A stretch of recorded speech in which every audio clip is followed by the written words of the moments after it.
মামা তোমার নামটা কি? রাকিব হাসান। তুমি হিন্দু না মুসলমান? মুসলমান। আটটা মুট করো, তোমারে কয়টা কথা কইয়ে দিয়ে যামু। অবশ্যই কথা কয়টা যদি সত্য হয় হাসা বলবা তো? অবশ্যই। মিথ্যা কইলেও কিন্তু আল্লাহর কাছে ঠেকা থাকবা। না মিথ্যা বলবো না। তুমি যেই দল সাপোর্ট করো সেই দল 36 বছর পরে ওয়ার্ল্ড কাপ পাইছে, কথা ঠিক না বে ঠিক? ঠিক। রাগ করলা? না রাগ করি না। তুমি যেই দল সাপোর্ট করো সেই দলে যেই সেরা প্লেয়ার হয় সেই হাত দিয়ে একটা গোল দেয়, কথা ঠিক কিনা? ঠিক। রাগ করলা? না রাগ করি না। তুমি যেই দল সাপোর্ট করো সেই দলে বর্তমানে একটা প্লেয়ার ছাড়া আর কেউ খেলতে পারে না, কথা ঠিক না বে ঠিক? ঠিক। রাগ করলা? না রাগ করি না।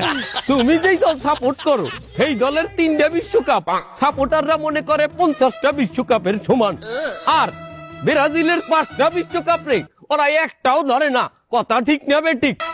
ঠিক। রাগ করলা? না রাগ করি না। তুমি যেই দল সাপোর্ট করো সেই দলের একটা প্লেয়ার বুড়ো হয়ে যাইবে, কেউ তোমরা ওরে ছাড়বা না, ওরে ছাড়া বিশ্বকাপ খেলবা না, কথা ঠিক কিনা? ঠিক। রাগ করলা? না রাগ করি নাই। এই, তোরা কি রাগ নাই? ভাই না রাগ করি নাই। আমার বেলা ধর।